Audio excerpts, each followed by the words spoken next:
XRP to the moon. The tribalism in this industry is insane. So there's Bitcoin maximalists, but everybody agrees, like, XRP sucks, and I actually I don't really get it, right? I mean, they're a legitimate company. They don't pretend to be something they're not, and they're really good at one thing: moving money fast and cheap. And it's fantastic. It fills a big need. And for a hedge fund like us to be able to denominate in Ripple and XRP, I just did the same thing, is really, really, really good. When we did our first close, we moved north of $50 million into the company in Ripple, in XRP, in like 2 seconds, and it cost 30 cents. Now, that is amazing. There's no way to do that with fiat or Bitcoin. There's just no way to do it that fast and that cheaply. And so it serves a really useful need for us. And then also, what is a stablecoin, and why has that particular form of cryptocurrency generated so much controversy? You want to start? Either one. go ahead. Okay, I'll start about stablecoins. So stablecoins are a generic term that is used for way too many different things. And so I'm going to tell you what a stablecoin really is, and then I'll tell you how Terra and other stablecoins have blown up because of what people mistakenly think they are. Okay, here's what a stablecoin really is. A stablecoin is simply today's internet version of things you're already familiar with.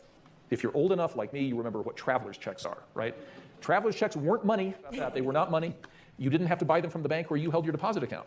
Traveler's checks were just a super convenient way to fly from Washington to Paris and be able to write checks and buy things. And what a traveler's check was an instruction to a bank to send money to whoever the holder of the check was. That's all it was.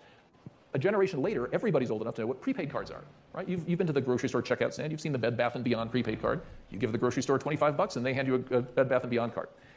The card is not money. The card is just a set of instructions that when you swipe the mag stripe, it instructs a bank to send money somewhere, okay? What a stablecoin is it's the internet version of that. It allows me to email you money. Now you might think, Brian, we already have that. We have Venmo and Zelle, right? So who needs stablecoins?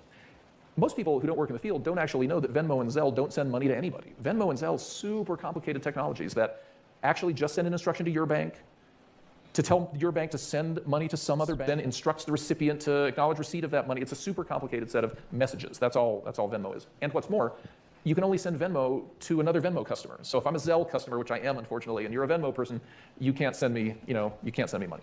But stablecoins are the internet, right? If you have Gmail, you can still send an email to someone who has Hotmail. It's the internet. It's fully interoperable. If they still have Hotmail. I'd say, but some people have that. So the point is, stablecoins are a form of electronic money that is like an internet version of a traveler's check. It's something that's very familiar, and it represents dollars that are held in a bank. There are stablecoins like that, where there are dollars in a bank account that are immediately redeemed as soon as you send stablecoin to somebody. And so that's